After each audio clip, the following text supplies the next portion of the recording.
जनाब सबीर रहमानी की शख्सियत वाकई किसी तारुफ की मोहताज नहीं है।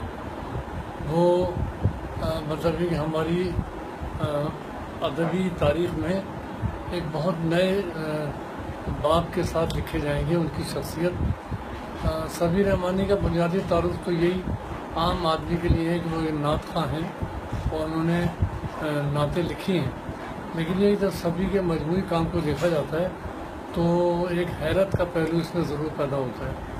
मैं समझता हूँ, मैं ये अक्सर कहा करता हूँ कि हमारे अहद में ये मबाइस एक अरसा दराज से चल रहे हैं कि आया जो मजहबी असनाफ़ सुखन है उन्हें शायरी का दर्जा दिया जाए ना दिया जाए, उनके अदब में क्या कदर व कीमत है।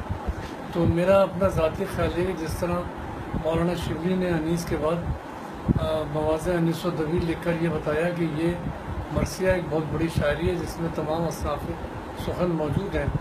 मेरे ख्याल में इसमें हमें कोई तकल्लुफ़ नहीं होना चाहिए कहने में कि अहद जदीद में सबीर रहमानी अहद जदीद के शिबली हैं कि उन्होंने नात को ये बताया कि ये मजहबी सिर्फ तो है, लेकिन मजहबी सिंफ के साथ क्यों ये चस्पा कर दिया जाए कि जो मजहबी सिंफ होगी उसका शायरी से कोई रिश्ता नहीं होगा। नात रंग के तमाम रसायल देख लीजिए, नात रिसर्च सेंटर की मतबूआत देख लीजिए, सभी के अपने तमाम दिवाचे, तकारीज़, मुकदमे और मुसलसल हैरतनाक किस्म के एडिशन और नंबर जो मुसलसल चले आ रहे हैं, ये इस बात का सबूत है कि हमारी 21वीं सदी और 20वीं सदी के आखिर से लेकर 21वीं सदी के अब दौर तक एक ऐसी शख्सियत पैदा हुई है जिसने नात को एक अदबी ज़िंदगी, अदबी रूह और अदबी वक़ार दिया है।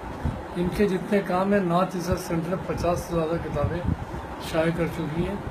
इन तमाम किताबों पर ख़ुद PhD के मकाले लिखे जा सकते हैं और मैं समझता हूँ यूनिवर्सिटी में बड़े पैमाने पर इन मौज़ूआत पर काम होना चाहिए और नई नस्ल को बताया जाए कि इसमें कितनी ज़िंदगी और कितनी इल्म, कितनी फ़िक्र, कितने मालूमात और कितनी ज़िंदगी है। ये सीरत और के हज़ारों मफ़ाहीम इसके अंदर मौजूद हैं।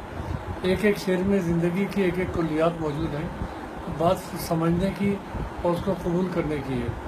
तो मैं सबीर रहमानी साहब को इसकी मुबारकबाद भी देता हूँ कि उन्होंने हमारे अहद में एक बड़ा काम किया और हम जैसे तालिब इल्मों को इस बात से करीब किया कि वो नात को अदबी रूह के साथ मुलाहिज़ा करें।